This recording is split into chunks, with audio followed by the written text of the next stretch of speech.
سلام و به قلمرو ذهن خوش آمدید. من این برنامه را پروپاگاندای 101 خواهم نامید تا علم پشت پروپاگاندای سیاسی را تشریح و توضیح دهم. ارزشش را دارد که این مفهوم را باز کنم، زیرا پروپاگاندا کلمه ای است که ظاهراً با پسامد بیشتر استفاده می شود. معمولاً برای بدنام کردن، سانسور و حذف کسانی که دیدگاه‌های مخالف دارند استفاده می شود.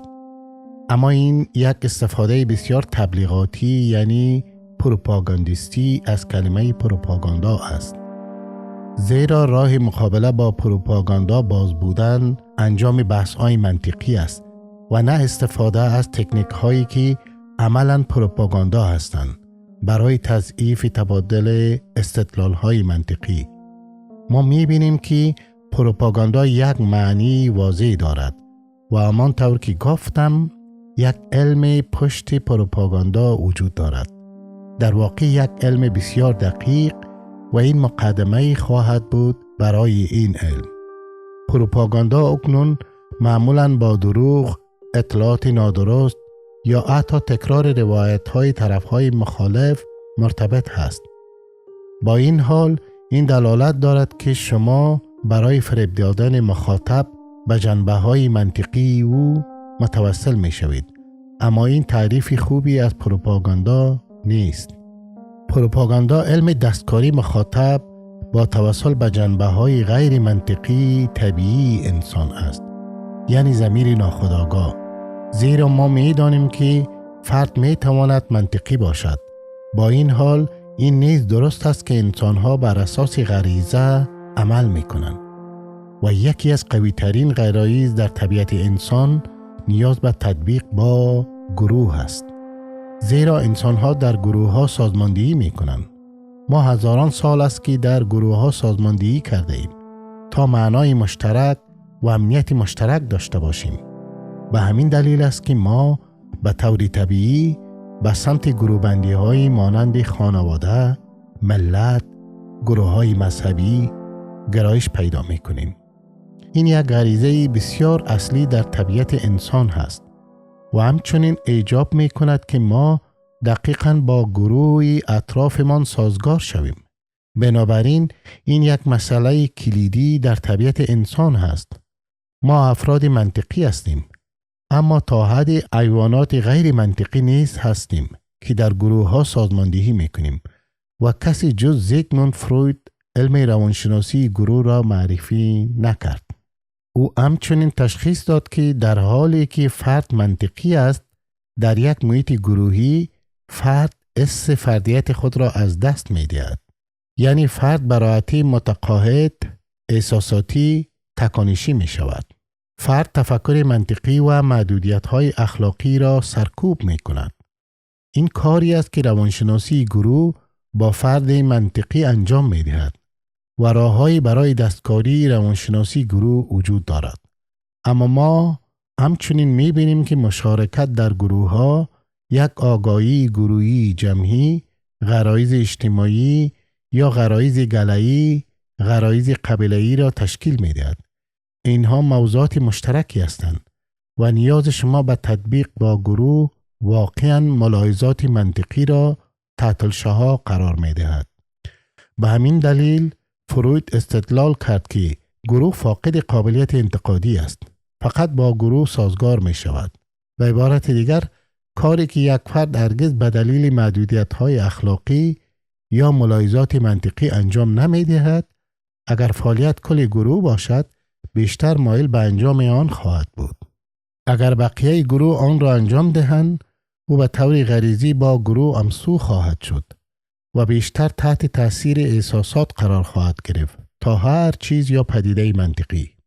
اکنون اگر بتوانید این ضمیر ناخودآگاه یعنی روانشناسی گروه را دستکاری کنید، در آن صورت دیگر نیازی به توسل به جنبه منطقی طبیعت انسان ندارید. بنابراین بیایید به این بپردازیم که چه کسی بیشتر ادبیات اولیه در مورد پروپاگاندای سیاسی را نوشت. ادبیات بنیادی در مورد پروپاگاندای سیاسی بیش از 1 قرن پیش توسط ادوارد برنز توسعه داده شد که اتفاقاً خواهرزاده زیگموند فروید بود. در واقع ادوارد برنز پروپاگاندای سیاسی را بر اساس کار عمو یا کاکایش توسعه داد. یعنی اینکه چگونه روانشناسی گروه و جنبه‌های غیر منطقی طبیعت انسان را دستکاری کنیم. ادوارد برنز در متقاعد کردن مردم آمریکا برای پیوستن به جنگ جهانی اول تحت شعارهایی که معنای بزرگتری را برای گروه منتقل می کردن کمک کرد، مانند جنگ برای پایان دادن به همه جنگ ها و جنگ برای ایمن ساختن جهان برای دموکراسی. باز هم این شبیه بازاریابی است.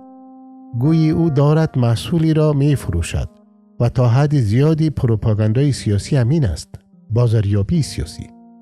در واقع بازاریابی و پروپاگاندای سیاسی تا حد زیادی کارهای یکسانی انجام می دهند. آنها ایده ها و احساسات را برای گروه می فروشند. برای مثال کسی همیشه یک موتر یا ماشین را به دلیل کاربردش نمی خرد. وقتی آنها موتر را می فروشند آن را بر اساس موقعیت اجتماعی، جنسیت و سایر جذابیت ها می فروشند و سیاست اغلب به همین صورت انجام می شود. به عنوان مثال آزادی یک راه کلیدی برای فروش جنگ است و این نیز یک موضوع کلیدی در پروپاگاندای سیاسی است. اگر می خواهید انسان ها بدترین کارهای طبیعت انسان را انجام دهند، باید به بهترین چیزها در طبیعت انسان متوسل شوید. بنابراین شما با آزادی، دموکراسی، رهایی متوسل می شوید و این گونه است که مردم را درگیر جنگ ها می کنید. ادوارد برنز هم در بازاریابی و هم در پروپاگاندای سیاسی درگیر بود. در بازاریابی او کمپینی را رهبری کرد در مورد این که چگونه زنان را به سیگارت یا سیگار کشیدن وادار کند، زیرا سیگار کشیدن زنانه تلقی نمی شد و بیشتر مردان سیگار می کشیدن. بنابراین او زن بودن و رهایی زنان را با سیگار کشیدن مرتبط کرد. او کمپینی مشعل‌های آزادی را به راه انداخت. یعنی وقتی یک زن سیگارش را روشن میکرد صرفاً یک سیستم تحویل نیکوتین نبود، بلکه نشانه ای از توانمندسازی زنان بود. او آنچه را که یک محصول مردانه بود گرفت و آن را برای زنان نیز قابل قبول ساخت. اکنون برنز از همان اصول بازاریابی برای سیاست استفاده کرد، زیرا او توسط کمپانی یونایتد فروت نیز استخدام شد. زمانی که دولت گواتمالا قوانین کار جدیدی را برای حمایت از کارگران معرفی کرد و این البته سودآوری را تضعیف کرد. بنابراین برنز مردم آمریکا را متقاعد کرد که جاکوب آربنز رئیس جمهور گواتمالا که در واقع یک سرمایه‌دار لیبرال بود، در واقع یک کمونیست است که آزادی بنیادی را تهدید می کند. پس از اینکه برنز توانست افکار عمومی آمریکا را با فریبکاری تحت تاثیر قرار دهد، آیزنهاور مداخله کرد و دولت را به بهانه مبارزه با کمونیسم و دفاع از آزادی سرنگون کرد. بنابراین شما یک دولت را برای کنترل منابعش سرنگون نمی کنید. نه، شما در واقع به مردم کمک می کنید تا آزادی به دست آورند. به این ترتیب است که پروپاگاندا به طور مؤثر بازاریابی سیاست هست و فقط برای اشاره به اهمیت ادوارد برنز، نه تنها این که او خواهرزاده‌ای بود که بر اساس کار کاکا یا عمویش فروید بنا می‌کرد، بلکه وزیر پروپاگاندای هیتلر در آلمان گوبل نیز اذعان داشت که بیشتر ایده‌هایش در مورد پروپاگاندای سیاسی از ادوارد برنز گرفته شده است. بنابراین پروپاگاندا از ناکجا آباد نیامد. پروپاگاندا یک تقاضا را پر کرد، زیرا در آغاز قرن جهان بسیار پیچیده تر شده بود و این غیر واقعی شد که مردم، حتی سیاستمداران مطلع، باید کاملا از همه چیزهایی که در همه گوشه های جهان اتفاق می افتد آگاه باشند. مسائل اقتصادی، اجتماعی، سیاسی. بنابراین این درخواست زیادی است. آنچه آنها برای مدیریت جمعیت نیاز دارند اکتشاف های یعنی اوریستیکس یا میانبرهای ذهنی است و ما میبینیم که این چگونه امروز کار میکند. اگر ایالات متحده امروز یمن یا ایران را بمباران میکند، خب شما واقعا نمیدانید که آن را در نقشه کجا پیدا کنید. شما نیازی به دانستن هیچ یک از تاریخ یا پیشینه ندارید. با این حال به دلیل شما دقیقاً میدانید که موضوع چیست. شما میدانید که چه کسی در سمت درست است و چه کسی در سمت اشتباه است. و شما این را میدانید زیرا گروهی درونی، یعنی در انگلیسی این گروپ، که در حال حمله هست. ما دموکراسی های لیبرال هستیم. ما خوب هستیم. هدف ما پیشبرد آزادی، دموکراسی، حقوق بشر هست. در همین حال مخالفان تروریست هستند، متجاوز هستند و از ما متنفرند. بنابراین اگر شما این فرض را بپذیرید که یک طرف خوب است و طرف دیگر بد، شما آن کلیشه را میپذیرید. در این صورت واقعیت عینی واقعا چی معنایی دارد؟ چه کسی اول به چه کسی حمله میکند؟ چه کسی را تهدید میکند؟ هر طرف دقیقاً چی گفت و چی کرد؟ این و چیزها در پس زمینه محو می شود و اینجاست که روانشناسی گروه وارد می شود. باز هم این یک جنبه بسیار قدرتمند در طبیعت انسان است. ما مردم را به گروهی درونی، یعنی ما که هستیم، و گروهی بیرونی، یعنی مخالفان یا دیگری تقسیم می کنیم. و دیگر این که این غریزه اینقدر قوی است، این است که اگر می خواهید در طول هزاران سال زنده بمانید، باید با گروهی درونی سازگار شوید. و اگر بتوانید کلیشه های گروهی درونی و گروهی بیرونی را دستکاری کنید، باز هم واقعیت عینی دیگر واقعا مهم نیست. زیرا اگر ما به کسی حمله کنیم برای پیشبرد آزادی و کمک به مردمی است که به آنها حمله میکنیم. اگر مخالفان ما حمله کنند، دقیقاً برعکس است، برای از بین بردن آزادی، بردهداری و پیشبرد امپراتوری است. بنابراین هرگاه لفاظی های سیاسی را بشنوید که صرفاً در زبان خیر در برابر شر قالب بندی شده است، میدانید که پروپاگاندای سیاسی در جریان است. برای غرب پروپاگاندای سیاسی ما اکنون حول محور دموکراسی های لیبرال در برابر خودکامگی ها سازماندهی شده است. همیشه اینطور نبوده است. قبلا متمدن در برابر بربرها بود. سپس در طول جنگ سرد کمتر قومی و بیشتر ایدئولوژیک بود. همه چیز باید از منشور سرمایه‌داری در برابر کمونیسم، آزادی در برابر بردگی دیده می شد. پس از جنگ سرد دوباره به عنوان مبارزه دموکراسی لیبرال در برابر خودکامگی ها باز تعریف شد. این یک جایگزین برای گفتن خوبها در برابر بدهاست و البته مقداری حقیقت وجود دارد. دموکراسی های غربی تمایل دارند لیبرالتر و دموکراتتر از مخالفانشان باشند. با این حال این ایده که این چیزی است که تمام درگیری های جهان را توضیح می دهد، به سادگی پوچ و میانخالی است. این نوع طرز دید پیچیدگی ها را بیش از حد ساده و کم ارزش می کند و این کار را به دلیل بسیار خوبی انجام می دهد. برای این که بگوید یک طرف خوب و طرف دیگر شرور است. بنابراین وقتی رهبران سیاسی منحصراً در مورد ارزش‌های ما و نیات مختصانه مخالفان ما صحبت می‌کنند، شما همچنین می‌دانید که پروپاگاندا در جریان است. در واقع آخرین باری که هر یک از سیاستمداران یا روزنامه‌نگاران ما مسئله نگرانی‌های امنیتی را مورد بحث قرار دادند کی بود؟ همه کشورها نگرانی‌های امنیتی متفاوت دارند. ما اغلب در رقابت امنیتی به پایان می رسیم. این گونه است که شما صلح را ترویج می دهید. شما درک متقابل از آنچه طرف مقابل نگرانی آن هست خواهید داشت. شما سعی می کنید امنیت خود را به قیمت امنیت آنها افزایش ندهید و راه حل‌های مشترکی برای یک صلح مشترک پیدا خواهید کرد.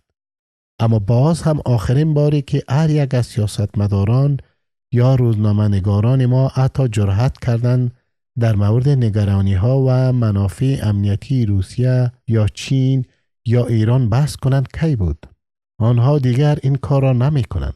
آنها فقط توضیح می دهند که چرا آنها بد هستند و چرا با ارزش‌های خوب ما در تضاد هستند. ما همچنین می بینیم که تاکتیک‌های فرعی دیگری نیز استفاده می شود. به عنوان مثال در مورد جنگ اوکراین موضوع کلیدی که بارها و بارها تکرار می شوند این است که این یک تجاوز تحریک نشده بود. یک تهاجم تمام عیار بود.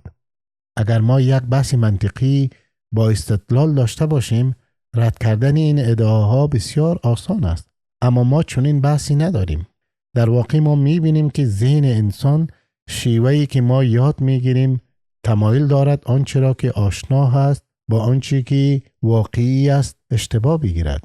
بنابراین اگر فقط آن را بارها و بارها تکرار کنید، هر مقاله خبری، هر سیاستمداری با آن شروع کند، پس از مدتی درست به نظر می رسد. صرفاً به این دلیل که این روشی است که انسانها اطلاعات را جذب کرده و یاد می گیرند. اکنون ما همچنین می دانیم که خود پروپاگاندا تبلیغاتی شده است. یعنی اگر به طور اصلی به همه محققان اصلی در مورد پروپاگاندا نگاه کنید، آنها تشخیص دادند که دموکراسی ها در واقع بیشتر به پروپاگاندا وابسته‌اند.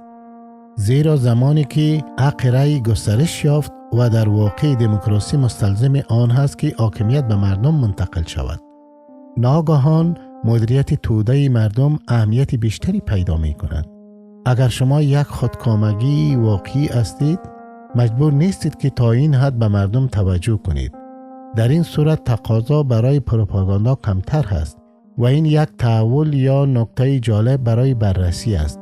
زیرا حتی ادوارد برنز تشخیص داد که دموکراسی‌ها بیشتر به پروپاگاندا وابسته خواهند بود. پس چگونه ممکن است که تقریباً به عنوان یک حقیقت پذیرفته شده باشد که دموکراسی‌های لیبرال پروپاگاندا نمی کنند؟ این فقط برای دولت‌های اقتدارگرا هست؟ خب با وجود این که مبلغان اولیه به پروپاگاندا به عنوان یک حرفه محترم اشاره می‌کردند، قبل از جنگ جهانی اول باید تغییر می‌کرد، زیرا آلمانی‌ها نام پروپاگاندا را لکه‌دار کردند. پروپاگاندای آنها در جنگ تداعی‌های منفی زیاد ایجاد کرد. بنابراین همانطور که اغلب در پروپاگاندا انجام می‌دهیم، زبان را دستکاری می‌کنید و ادوارد برنز نقش کلیدی در این داشت.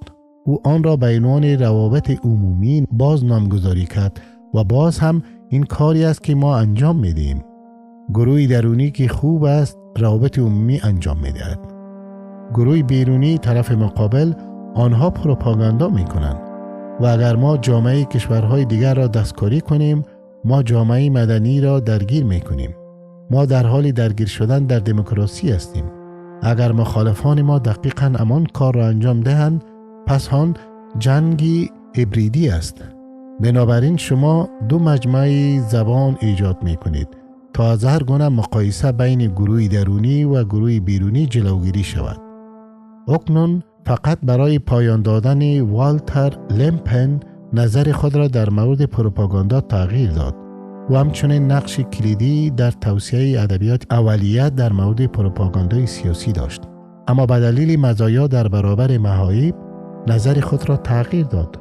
او همچنین تشخیص داد که پروپاگاندا عمدتاً در مورد قالب‌بندی جهان یا درگیری به عنوان مبارزه بین خیر و شر است. او تشخیص داد که مزیت این یا چیزی خوب در مورد پروپاگاندا این است که به شما این امکان را می دهد تا حمایت عمومی را برای یک درگیری بسیج کنید.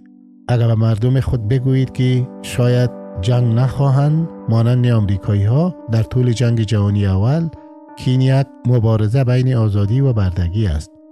اگر فقط این جنگ را انجام دهیم، به همه جنگ ها پایان خواهد داد. این جهان را برای دموکراسی ها امن‌تر خواهد کرد. در این صورت جلب حمایت عمومی برای جنگ آسان‌تر است. باز هم شما آن را با توسل به بهترین چیزها در طبیعت انسان می فروشید. با این حال والتر لیمپن نظر خود را تغییر داد، زیرا او استدلال کرد که در حالی که پروپاگاندا برای شروع جنگ عالی است، برای برقراری صلح وحشتناک است. زیرا زمانی که یک صلح قابل اجرا یا قابل دستیابی وجود داشت، غیر ممکن می شد.